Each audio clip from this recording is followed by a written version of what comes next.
Welcome back to the Girl Doc Survival Guide. Today I'm very pleased to be with Ms. Christina Stevens. Ms. Christina Stevens is a nationally certified sign language interpreter who primarily works in educational settings. She has been working in a Connecticut public school for about 9 years. She received her bachelor's degree in American Sign Language at Columbia College Chicago, as well as a Bachelor of Fine Arts in Theater at DePaul University. Christina previously served as president of the Connecticut Registry of Interpreters for the Deaf and was a member of the Governor's Advisory Board for persons who are deaf, hard of hearing, and deafblind. She is currently serving on the national level as Region 1 representative for the Registry of Interpreters for the Deaf Board of Directors. Welcome to Christina. Hi, thank you for having me. Thank you for taking the time. I'm so pleased to be able to talk to you. Yeah. We had such a short time when you came to visit my classroom. It was an exciting day. The kids were excited to meet you, so we didn't get much time to chat. Yeah. Can you share a personal anecdote? I didn't know about sign language, didn't know about deafness when I was in high school. It wasn't until college. I was lucky enough that DePaul University provides interpreters for one of their performances for each production. This is where I started to see interpreters. I went up to one of the interpreters one day after the performance and was like, I want to be like you when I grow up. How do I do this? And the interpreter looked at me and went, no, run the other way. You don't want to. And I was like, really? Why? Backstory to that was the interpreter had just lost their father, and this was a very complicated Shakespeare performance that they were doing. So the interpreter was just emotionally and physically not able to communicate with me that day. That interpreter is now my mentor and is still my mentor today. So she had suggested going to Columbia College, and I was able to and got right in, and that's where I fell in love with interpreting and the deaf community, and I learned so much. All of their sign language classes are taught by deaf individuals, and then all of your interpreting classes are taught by certified professional interpreters who are still working in the field. And then your senior year, you're out on the field and you're out working. And funny enough, I said during my educational placement, no, I'm never going to do educational interpreting. This isn't for me. Yeah. Guess who became an educational interpreter? I did.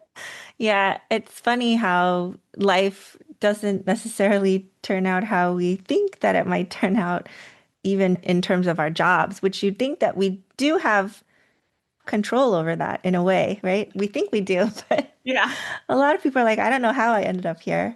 When initially you had your educational placement and you thought, I'm not going to do this, were there reasons why you thought that?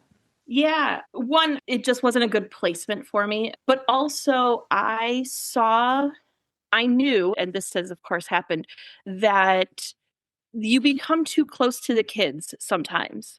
You are the primary, communication tool for some of these kids, and you know too much about them and their families. You do with all elementary kids. Elementary kids will tell you everything that happened last night. There are some boundaries that get bent. Statistically, a lot of deaf children are born to hearing parents. About 90% of deaf children are born to hearing parents. About 50% of those parents learn sign language. And so for a lot of these deaf kids, they go home to a place that they can't communicate, or communication takes a lot more from them. Christina actually invited me to her classroom of third graders. I read Sound Switch Wonder, a picture book there that Owen and I had done together. That's how we met just recently. Let me tell you what I like about your book. One, it included cochlear implants. There are not a lot of books that talk about cochlear implants. And what I liked about it too is that it showed the versatility. It showed that, yeah, I can hear sounds. Sometimes I don't want to hear them. Sometimes I know what those sounds are. Sometimes I don't. Because that's a real world situation. There's not enough books out there that show the broad spectrum of deafness and show the broad spectrum of what they can and can't hear. We need those stories. Yeah. Thank you, Christina. The environment that I saw you in, you are the American Sign Language interpreter for two kids, both in the third grade. I believe. What I saw is that, yes, very much as you described just now, you would translate everything for them, oftentimes right in the moment of what's being said with spoken language. And I could tell that you are invaluable to them. Both kids were just staring at you the whole time. Obviously, you're signing to them, and so they need to be watching you. But it was really apparent to me that yes, you are a hugely valuable person to them. Thank you. Thank Yeah. you. I also work to make sure that the entire class feels comfortable with me. When my deaf students are doing independent work, I can help with some of the other kids. Most of these kids have had me since kindergarten, so they're all pretty comfortable with me. And Yeah. I have girls coming up to me being like, "Can you help me fix my hair?" I'm helping them do that. And boys telling me about their pets, all that. It sounds like you've been with these same kids then from when they were in kindergarten.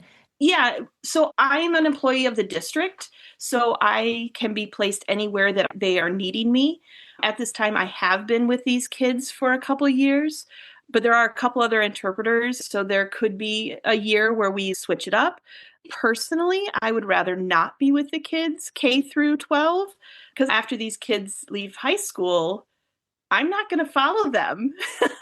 So they have to figure out life without an interpreter there every day. And interpreters, we all have a different style too. So being able to work with other interpreters before they get out in the freelance world, that's just how interpreting works. With your experience as an interpreter for deaf, hard of hearing, and deaf blind, has that influenced your thoughts on diversity and equity? Oh, big time. Yeah.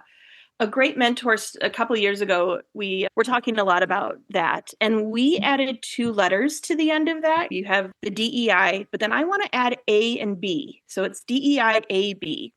A being accessibility and B being belonging, that feeling and sense of belonging. Accessibility, or even just access, making sure that accessibility is available to anyone who shows up to your venue. If you're someone who's, oh, I want to start bringing in a sign language interpreter, you need to put it in your line budget now so that for next fiscal year, you are financially able to do that. And start bringing deaf people to the table. Bring in a deaf person to talk about lighting, to talk about what visual things are needed. And bringing those people to the table then creates that sense of belonging. And then you're able to then expand on that diversity and that equity. So plan early and bring the people to the table. Accessibility is just not a box that we can tick.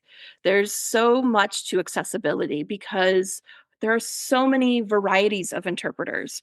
Interpreters that do what we call a cued speech. And there's American Sign Language, there's signed English. So again, there's not just a box that we can be like, oh, we got an interpreter, check. What all does that interpreter need to do? What all do they need to prepare for? Yeah. When you add the A and the B to DEI, so diversity, equity, inclusion, accessibility, and belonging, Yeah. is there a way to still feel a sense of belonging even without the perfect accessibility? Yeah. I don't know if that's something that I can answer. We'll have to bring them to the table and ask them. Ideally, you allow anyone to feel included and feel like they belong and they have accessibility to whatever's in front of them. You need to ask each individual person, what do you need to really feel like you belong? What's necessary for you? All right. As a gift, I really thank you for the gift. You guys gave me this nice t-shirt that has deaf awareness on it, beautiful colors, and some sign language alphabet, DEAF on it. Deaf awareness. What do you wish everyone would know? Oh, there's so much to know. I think probably the first thing is because everyone's, oh, will you teach me sign language? No. If you want to learn sign language, find a deaf person. I can help support you and I can help find those places. But, the native speakers of sign language, go find them and learn sign language. And it is very simple nowadays to find someone online. Just make sure you check their credentials. You should only learn ASL from someone who's deaf. Or a native user. There's so many deaf people who are able to teach it, and they're a great resource to bring you in. into the community, because sign language is a language, but it's also a community and a culture. And so you got to be with the community. And that's where I learned most of my sign language when I was a student. You're always required to do deaf events, be out in the community. One semester, I did 200 hours of community events. Being out in the community is where you learn the most. So get out, be out with the community. Don't be afraid. You will sign something wrong. I did many times, and it's hilarious. You make the mistake and you never make it again. Oh, it's cool. Is that the main thing you want people to be aware of? If you want to learn ASL, go to someone who is a native speaker. Yeah. Yeah. Okay. Do you have any final thoughts? Oh, I don't think so. This was fun. You're amazing. Thank you so much for your time. You're welcome.